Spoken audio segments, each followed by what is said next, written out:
একদা হযরত খাদিজা রাদিয়াল্লাহু তাআলা আনহা ফজরের নামাজের পর জিকিরের মুরাক্কাবায় বসে দু চোখের পানি ছেড়ে দিয়ে অজরে কান্না করছিল। এই সময় ছোট্ট হযরত ফাতেমা রাদিয়াল্লাহু তাআলা আনহা মা খাদিজার ঘরেই ছিলেন। হযরত ফাতেমা রাদিয়াল্লাহু তাআলা আনহা যখন দেখতে পেলেন মা খাদিজা রাদিয়াল্লাহু তাআলা আনহা অজরে কান্না করছে, তখন তিনি কান্না করতে করতে বিশ্বনবীর খুঁজে ঘর থেকে বের হয়ে গেলেন। হযরত ফাতেমা রাদিয়াল্লাহু তাআলা আনহা নবীজির কাছে এসে দেখলেন নবীজি মক্কা শরীফের পাশে জিকিরে মশগুল রয়েছেন।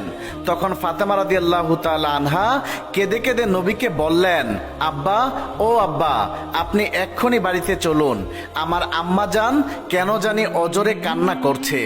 বিশ্বনবী হযরত ফাতেমার মুখে এই কথা শোনার পর আর দেরি না করে সাথে সাথে বাড়ির দিকে রওনা করলেন। নবীজি হযরত খাদিজার ঘরে প্রবেশ করে দেখতে পেলেন হযরত খাদিজা জায়নামাজে বসে অনেক জোরে জোরে কান্না করছে।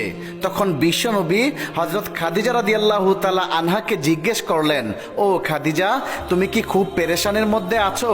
তখন মা খাদিজা জবাব দিলেন, ইয়া রাসূলুল্লাহ, আপনি আমাকে বলেছিলেন জিকিরের মাধ্যমে কবরের মুরাক্কাবা করার জন্য।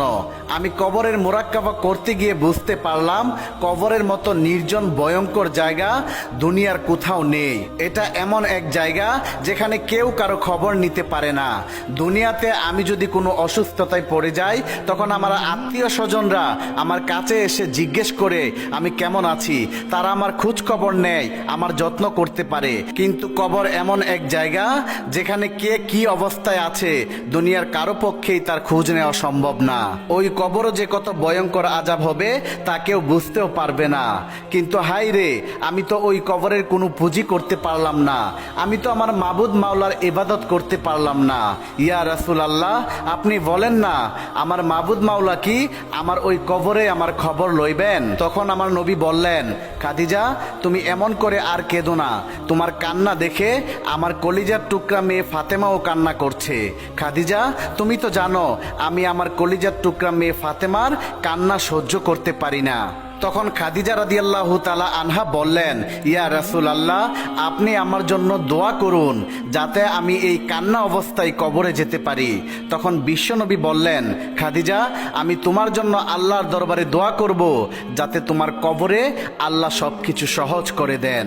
তখন খাদিজা রাদিয়াল্লাহু তাআলা আনহা আবার নবীজিকে উদ্দেশ্য করে বললেন, ইয়া রাসূলুল্লাহ, আপনি যদি আমার 3টি সওয়ালের জবাব দিতেন তাহলে আমি মরেও প্রাণে শান্তি পাইতাম। বিশ্বনবী বললেন, খাদিজা, তোমার কি 3টি সওয়াল বলো আমাকে। হযরত খাদিজা রাদিয়াল্লাহু তাআলা আনহা তখন বললেন, ইয়া রাসূলুল্লাহ, প্রথমত আমি দুনিয়া থেকে বিদায় হয়ে যাবার পর আপনি আমার জানাজার নামাজ পড়াবেন।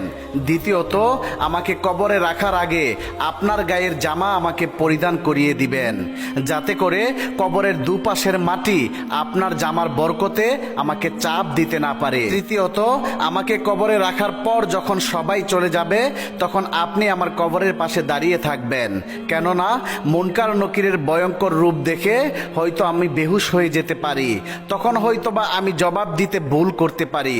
যদি আমার কোনো জবাবে ভুল হয়ে যায় তখন আমার সেই জবাব আপনি আমার পক্ষে দিয়ে দিবেন। তখন বিশ্বনবী হযরত মুহাম্মদ মুস্তাফা সাল্লাল্লাহু আলাইহি ওয়াসাল্লাম খাদিজাকে লক্ষ্য করে বললেন, হে খাদিজা, আমি কথা দিলাম আমি তোমার সমস্ত কথা রাখবো। তখন খাদিজা রাদিয়াল্লাহু তাআলা আনহা নবীজির মুখে এই কথা শুনে অত্যন্ত খুশি হলেন।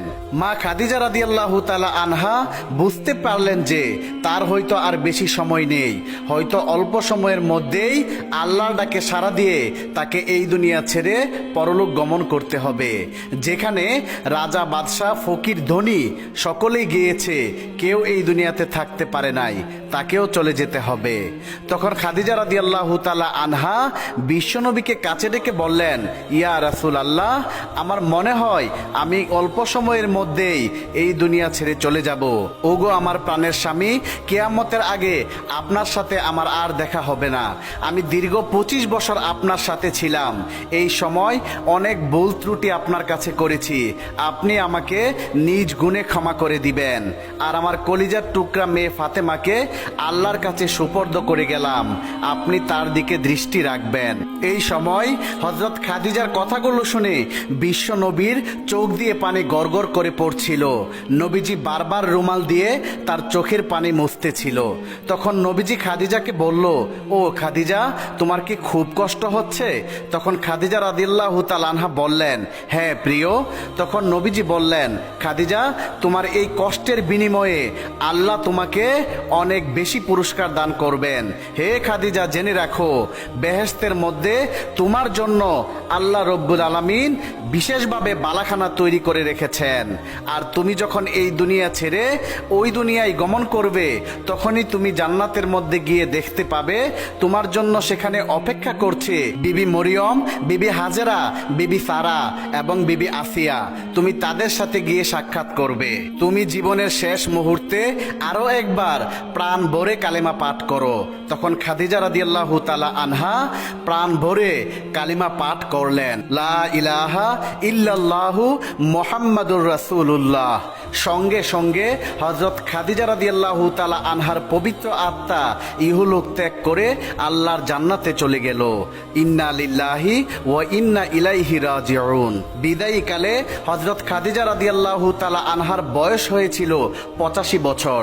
তিনি পবিত্র রমজান মাসের 10 তারিখে শেষ নিঃশ্বাস ত্যাগ করেন। তার বিদায়ী সংবাদ ছড়িয়ে পড়লে চারদিক থেকে হাজার হাজার মহিলারা আখিরি জমানার নারীকুলের জননীকে শেষবারের মতো দেখতে আসেন এবং সবাই কান্নায় ভেঙে পড়েন। তার বিদায়ে গোটা আরব জাতি শোকে কাতর হয়ে গিয়েছিল। অতঃপর বিশ্ব নবী হযরত খাদিজার কথা অনুযায়ী জানাজা শেষ করে তার নিজের গায়ের জামা হযরত খাদিজার গায়ে পরিয়ে দিলেন। অতঃপর বিশ্ব নবী জান্নাতুল মুআল্লা নামক স্থানে নিজ হাতে হযরত খাদিজার লাশ কবরে নামালেন। হাদিস শরীফের বর্ণনা অনুযায়ী জানা যায়, যখন হযরত খাদিজা রাদিয়াল্লাহু তাআলা আনহাকে কবরে রেখে সবাই বাড়িতে চলে গেল, তখন বিশ্বনবী হযরত খাদিজার কবরের পাশে দাঁড়িয়ে দাঁড়িয়ে কান্না করছিল এবং তার সমস্ত শরীর দিয়ে গাম বেয়ে বেয়ে পড়ছিল। অনেক রাত হয়ে গিয়েছিল, কিন্তু তখনও মুনকার নকির আসার কোনো খোঁজ পাচ্ছিল না। এমন সময় গায়েবীভাবে আওয়াজ হলো।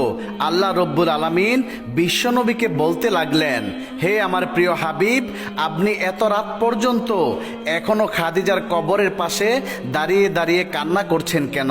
তখন নবীজি বললেন, হে আমার মাবুদ, আমার খাদিজা আজকে কবরে শুয়ে পড়েছে আর আমি এখানে দাঁড়িয়ে আছি। আমার খাদিজার কবরে যখন মুনকার নকির এসে প্রশ্ন করবে, আর তখন যদি খাদিজা মুনকার নকিরের উত্তর দিতে ভুল করে, তখন আমি খাদিজার পক্ষে তার উত্তরগুলো দিয়ে দেব।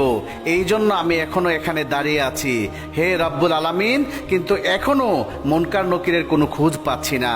তখন আমার আল্লাহ রব্বুল আলামিন গায়েবীভাবে নবীকে জানিয়ে দিলেন, হে আমার হাবিব, আপনি বাড়িতে চলে যান। খাদিজার প্রশ্নের উত্তর আপনাকে আর দেওয়া লাগবে না। খাদিজার প্রশ্নের উত্তর খাদিজা দুনিয়াতেই দিয়ে এসেছে।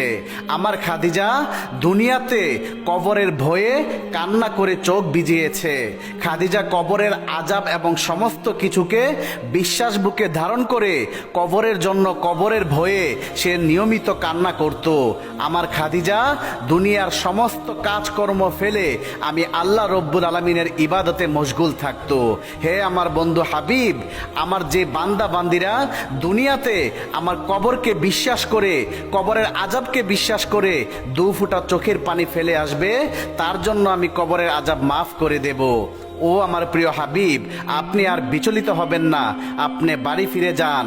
খাদিজার প্রশ্নের জবাব আমি কবরের মধ্যে চিরতরে মাফ করে দিলাম। সুবহানাল্লাহ, সুবহানাল্লাহ। প্রিয় বন্ধুরা, এই ছিল হযরত খাদিজা রাদিয়াল্লাহু তাআলা আনহার ইন্তেকালের হৃদয় বিদারক ঘটনাটি। বন্ধুরা, ভিডিওটি কেমন লেগেছে অবশ্যই কমেন্ট করে জানাবেন। আর যদি ভিডিওটি আপনাদের কাছে ভালো লেগে থাকে, তাহলে অবশ্যই আমাদের চ্যানেলটি সাবস্ক্রাইব করে পাশে থাকা বেল আইকনটি প্রেস করে দিবেন। তাহলে দেখা হবে আবার নতুন কোনো ভিডিওতে। সেই পর্যন্ত সবাই ভালো থাকুন, সুস্থ থাকুন। আল্লাহ হাফেজ।